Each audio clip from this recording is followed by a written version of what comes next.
it's your girl Ayn and you're watching Sunkissed Somewhere. If you're new to my channel, welcome. If you're an old subscriber, welcome back. My name is Ayn Bernos and I do videos on travel, lifestyle, and confidence 3 times a week, every single week, or when I can. Today's video is another episode of Camp Confidence, a series on my channel where I talk about the things that matter to you and to me. That sounded so TV showy. Anyway, I'm gonna talk about self-love, growth, productivity, and most importantly, confidence. If you want to see more of these sit-down videos, don't forget to subscribe to my channel. Click that notification bell. Connect with me on Instagram. Also, if you have extra time, don't forget to check out my blog, sunkissedsomewhere.com. Okay, so shall we begin? We shall. For today's video, I'm going to talk about how I make friends anywhere I go. And that's a question that a lot of you guys ask, especially on my vlogs where I travel solo. And a lot of you wonder why I'm suddenly with people and how come I have friends and how did I meet them? Like, Ayn, where do you get these people? Well, let me tell you, it actually varies depending on what's happening. So sometimes I meet people when I'm traveling. When I'm traveling, I stay at a hostel. But now that I've moved to another city, that's a completely different story because I no longer have my connections back home. I don't have my school friends, my high school friends, college friends, workmates, none of those.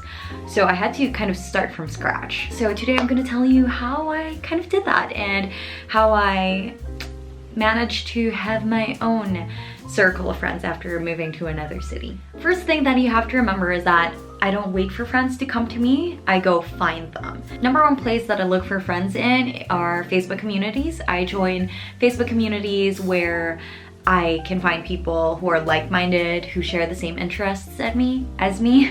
So for example, I joined Madrid Bloggers Network. I also joined, there's a community for hikers and stuff like that. So normally I would go to those pages and look for like-minded people who post all the time, or I would post myself. I met Sonia and Bereng, the guy who took all of my photos for Morena the label.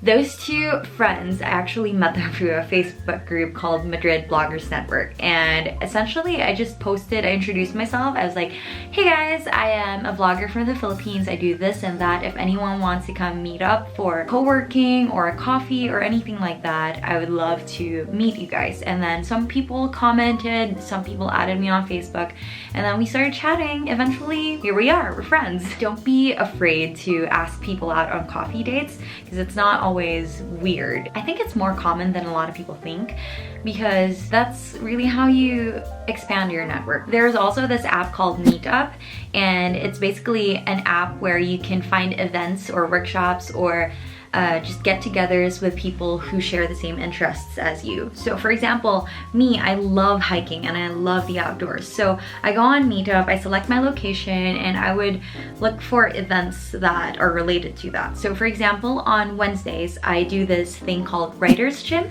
It is a get-together for creative writers or fiction writers who would love to get feedback on their work. So every Wednesday from 4 to 6 p.m. we meet up at a local coffee shop, and then we'll write a short story for 20 minutes and then get feedback on them. So it's something that I really enjoy doing because I'm surrounded by people who, you know, have the same hobbies as me, and at the same time they're also looking for friends. That's the great thing about these apps, is you're not the only one looking for friends. It's not like you want to join an already existing group. No, it's a bunch of individuals who want to meet other individuals. And that's a really great thing. Number 2, the second thing that I do is I schedule friend dates or coffee dates. And it doesn't have to be in a romantic sense, you know? It can be as platonic as just working together. So for example, Sonia, my friend Sonia, she's from Romania. She runs a hotel management, anyway, it's in the hospitality sector, and she's amazing. She's this yoga teacher, wellness guru, independent woman. When I met her, we actually went out for a co-working date. She introduced me to the Google campus, which is where I work. Nowadays, we hang out like normal people, and then after that we had lunch. After that we hiked. I met her on a hike as well, and then we went on another hike. I've met her friends too, so now I have a whole group of girlfriends. So it's just that. It's really initiating the interaction and know, getting to know another person by actually taking interest in them and asking them out. Number 3, when I'm on a night out, I take advantage of the environment and I just strike up conversations with anyone, especially if I'm out in a club or if I'm out in a bar or just outside at night. I feel like people have less inhibitions or people are more confident. Maybe it's the alcohol, maybe it's the music, maybe it's just being surrounded by other people. When that's the kind of environment that I'm in, I just find it so easy to talk to another person. Sometimes it would be a compliment. For example, I see a girl with really nice shoes and I want to know where she bought them from. I'll be like, oh my gosh girl, I love your shoes.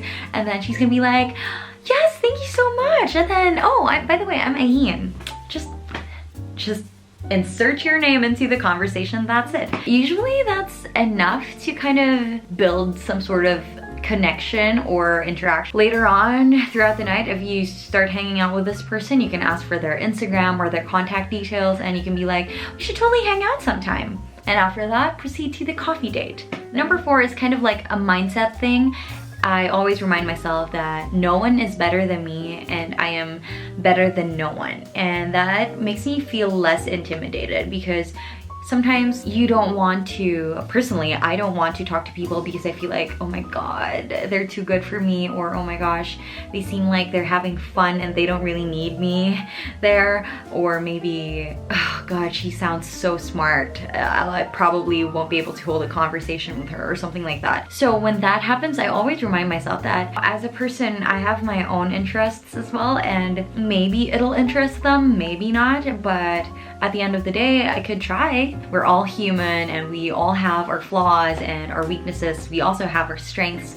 We have things that make us great people. Stay in that mindset, because if we allow our insecurities to take over, then that will just hinder us from actually building good relationships with strangers, and we'll always be in the same group that we've always been. And while that's a really good thing, you know, to have that solid group, it's also important still to branch out, because that's how we grow. Okay, number 5.